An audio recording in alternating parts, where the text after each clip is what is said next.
Last year, I went out on my own into the forest about 2 hours from my house to go camping for a night. I wasn't planning anything special. I just wanted to spend some time outside for a day and then go home.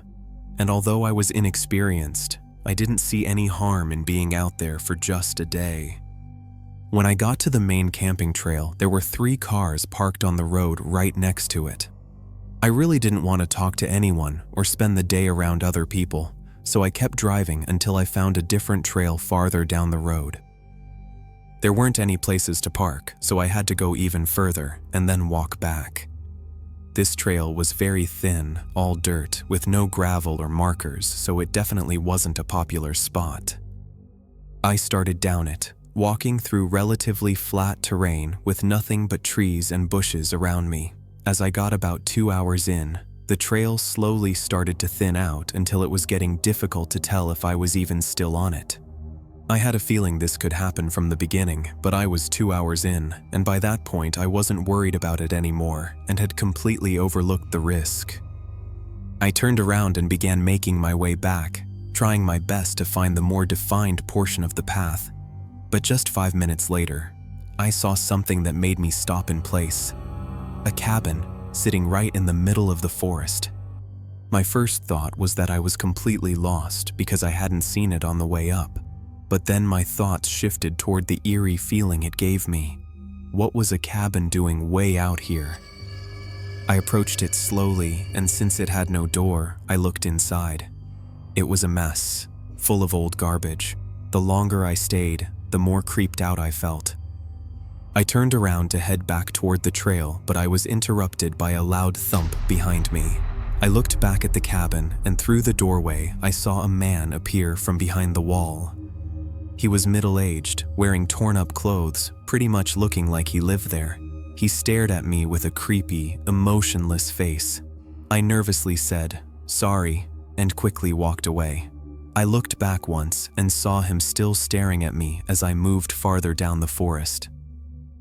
I spent the next hour completely on edge, looking everywhere for the trail while also making sure I wasn't being followed. As the sun began to set, I got increasingly more worried, but thankfully, just before the light was gone, I found the middle section of the trail again.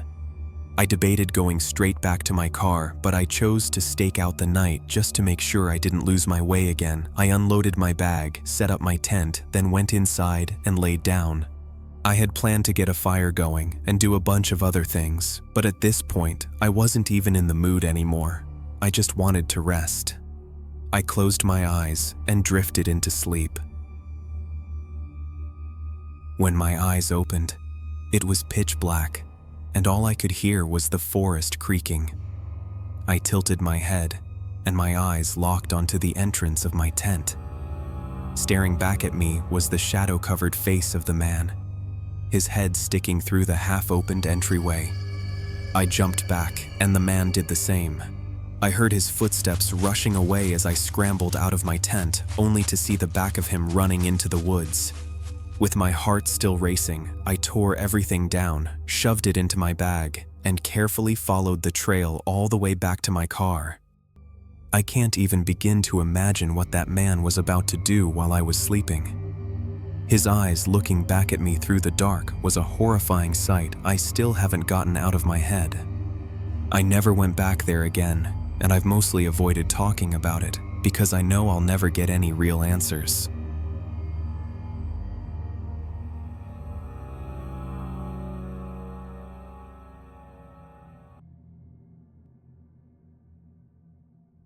I was on a camping trail in the northern Appalachians, I believe about 3 years ago. It wasn't anything special, just a new trail I decided to explore. I had done many trails in this mountain range before, and I was confident in camping and hiking there. Based on my research beforehand, I planned to be on the trail for 3 days, camping for 2 nights. The first portion was a decently beaten path, but the farther out I got, the less apparent the path became. I kept going until a few things caught my attention, and I started to wonder if I was even on the right trail anymore. I checked my map and compass, as well as some directional notes I had made on my phone during my research. After looking into it, I was about 90% sure I was on a different path. However, the map showed no alternative paths on the route, so I was really unsure where I was. I turned around and followed the path back, trying to get on the right trail again, but it was starting to get dark, and I was worried I might wander off even farther and get more lost. So I set up camp where I was. I didn't go through the effort of doing a full setup. I just put down my tent, and that was about it. I bundled up in my sleeping bag and fell fast asleep. A few hours into the night, I woke up. As far as I could tell, it was for no other reason than needing to use the bathroom. But when I unzipped my tent and walked over to the trees, I noticed a glow in the distance, an unmistakable flickering glow of a campfire. My first thought was that maybe someone had coincidentally followed the wrong path as well, but the more I thought about it, the more I realized the chances of that were extremely low, and it was around 2 a.m., so having a fire going at that hour was very unusual. I knew I wouldn't be able to sleep knowing someone was nearby, and I wouldn't feel safe unless I knew they were just fellow campers. My big idea was to start a fire of my own, hopefully showing them that I was nearby, if they didn't already know. And if they were planning something, it would show them that I was awake and aware. I built up a flame big enough for them to see, but only a minute or two later, they put their fire out. My face went numb. There was no way this was just a coincidence too. I waited the rest of the night out, checking frequently for any sign of whoever was out there, but nothing else happened. In the morning, I rolled up my tent and got my gear ready, but my curiosity got the best of me. If they were just campers, maybe they'd know the way back too. I had my handgun holstered to my chest just in case, and I approached the area. It was empty, but there were clear signs of a fire. There were also multiple shoe prints all around, and not far off there was a small hut, or maybe a cabin, not something temporary. I approached with caution and looked inside the open door. The place was old and musty smelling, but inside there was tons of camping gear, tents, hiking sticks, bags, everything a camper or hiker would need.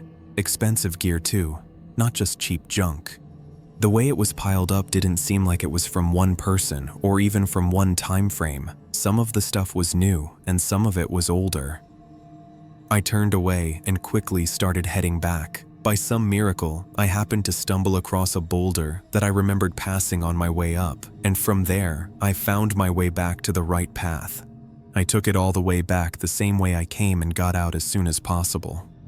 I notified the police just in case, but nothing came of it. I don't think they ever searched the area, but I think whoever was out there was stealing people's camping equipment by getting them off the main path. I don't know how they did it, or if anyone who fell victim ever made it out, but I think I was extremely close to finding out firsthand.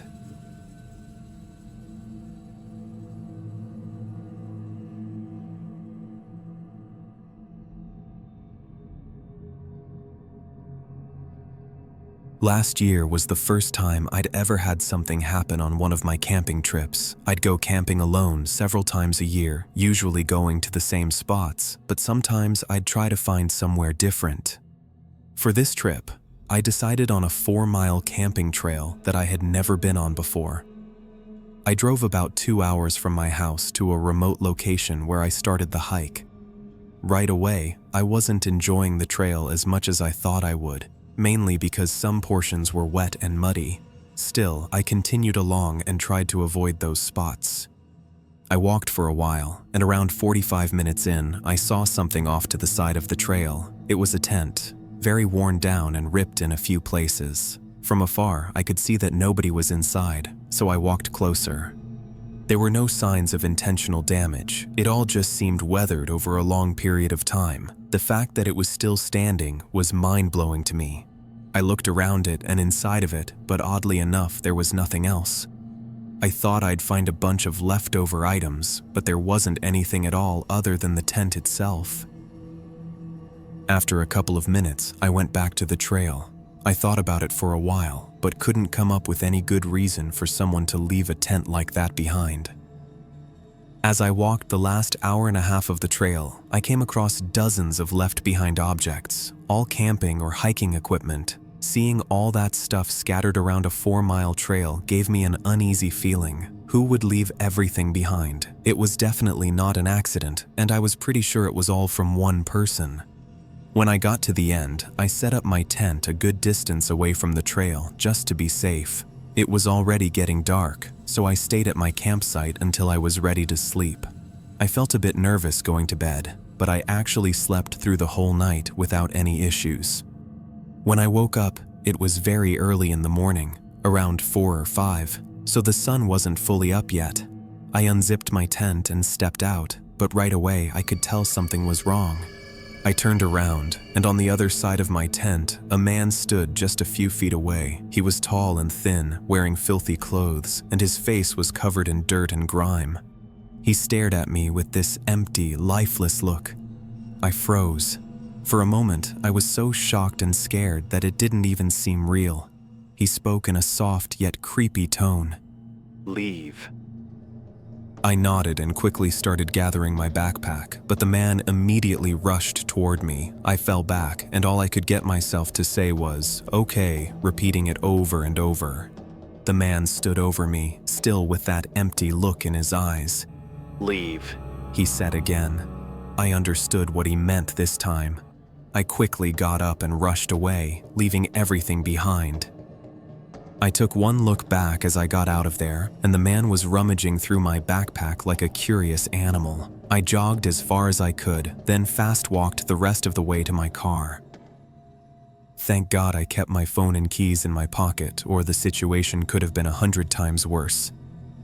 I drove until I got service, then called 911. I later found out there had been an almost identical case to mine, but the person who filed it chose not to have it publicly announced by the media. This was likely the same person whose tent and belongings I found on the trail.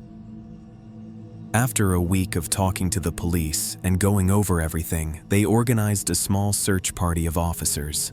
They walked down the trail and came back with no sightings or evidence of the man, but they did find most of my things nearby my campsite, tossed around like trash. After that, the case went stale, just like the previous one. The thing I always come back to is how the man didn't keep anything. He just scattered it all around the forest with no intent of using any of it.